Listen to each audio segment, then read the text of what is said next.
Hare Krishna. Welcome back to your channel. तो आज के श्लोकों का पठन करते हैं। न कर्मण्ये मानरंभा नेत्र क्रम्य पुरुषो श्रूयते नाचम संन्यसनादेव सिद्धि समगच्छति।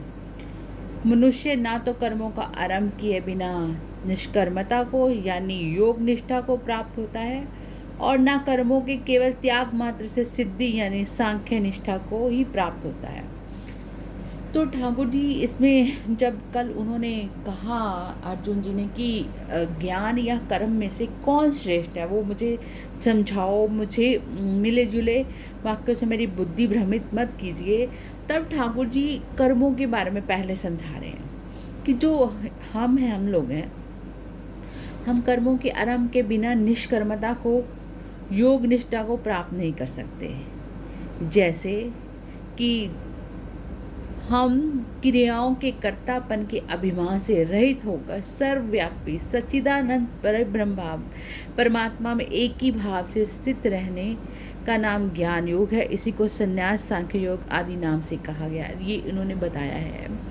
तो मैं बता रही थी कर्मों का आरंभ किए बिना निष्कर्मता को नहीं योग निष्ठा को प्राप्त होता। जैसे कि आप करोगे कि कर्मों का आरंभ क्या मतलब, कर्मों का आरंभ मतलब कि अगर आप कुछ करोगे ही नहीं, बैठे रहोगे चुपचाप, तो भी आप कर्म कर रहे हो। बैठे रहना भी एक कर्म ही है। तो आप निष्कर्मता को इसे बैठे रहने से निष्कर्मता को प्राप्त नहीं हो सकते कि आप कुछ भी नहीं कर रहे तो आप योगनिष्ठ हो जाएंगे और आपको योग की सिद्धि प्राप्त हो जाएगी। और ना कर्मों के केवल त्याग मात्र से सिद्धि हो कि आपने सब चीज़ों का त्याग कर दिया है, अब आप कुछ नहीं कर रहे, आप कोई काम नहीं कर रहे हैं, आप खा पी नहीं रहे हैं, आप बैठे हो और आपको सिद्धि प्राप्त हो जाएगी। ऐसा नहीं होता है, आपको उसके लिए भी कर्म करने ही पड़ेंगे। ना ही कश्यपति मणापि जातृ तुष्यते कर्म कृता कारते अवश्य कर्म सरव प्रकृति जन्य गुणे। निर्संदेह कोई भी मनुष्य किसी भी काल में क्षण मात्र भी बिना कर्म किए नहीं रह सकता, क्योंकि सारा मनुष्य समुदाय प्रकृति जन्य द्वारा परवश हुआ कर्म करने के लिए बाध्य किया जाता है। तो निर्संदेह मतलब कोई शक नहीं है इसमें कि मनुष्य किसी काल में भी, किसी काल का मतलब 24 घंटों में भी, एक क्षण भी, एक क्षण मतलब सेकंड से भी कम में मनुष्य कर्म किए बिना नहीं रह सकता। आप कुछ नहीं करें, आप कहोगे मैं कोई कर्म नहीं करा, मैं बैठा हूँ चुपचाप बैठा हूँ, लेकिन आप फिर भी सोच रहे हो कुछ ना कुछ, है ना, दिमाग में कुछ ना कुछ चल रहा है, तो वो आपका कर्म ही हो रहा है। और जो ये सारा जगत है ना, मनुष्य समुदाय जो हम मनुष्य हैं सब, ये प्रकृति जनित गुणों के द्वारा परवश हुआ कर्म करने के लिए बाध्य है।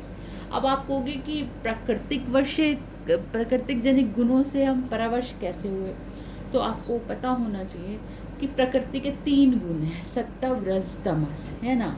तो हम इन तीनों गुणों में हमारे अंदर कभी कुछ समय के लिए कुछ, थोड़े समय के लिए कुछ, थोड़े समय के लिए कुछ आते ही हैं, अपने अपने गुण बरतते हैं गुणों में। तो जब हम तामसी गुण में होते हैं तो हमें निद्रा आलस आता है, तो हम कहते हैं आज हमारा कुछ भी मन करने को दिल नहीं कर रहा है, ऐसे नींद सी आ रही है, आलस सा आ रहा है, बैठे बैठे ऊँग रहे हैं, तो तामसी गुण आपको प्रकृति से प्राप्त हुए हैं, ठीक है। और जब आप एकदम से कहते हो अरे अब मेरे को तो शेयर मार्केट में इतना पैसा कमाना है, बिजनेस में मैंने इतना लगाया और मुझे इतना कमाना है, आज मैंने 4 बच्चों को एक्स्ट्रा ट्यूशन पढ़ा के पैसा कमाना है, मैं कोई ना कोई सोर्स ढूंढूं कि कहीं से मुझे एक्स्ट्रा इनकम हो जाए, तो समझो उस वक्त आप राजस गुण आप में बरत रहे हैं। और सात्विक में जब आपका मन करे शांत बैठ के आनंद से भजन करना है, आपको किसी से कोई लेना देना नहीं है, संकीर्तन करने का मन हो रहा है, ध्यान अवस्था में बैठने का मन हो रहा है, तो वो आपके सात्विक गुण आप में बरत रहे हैं।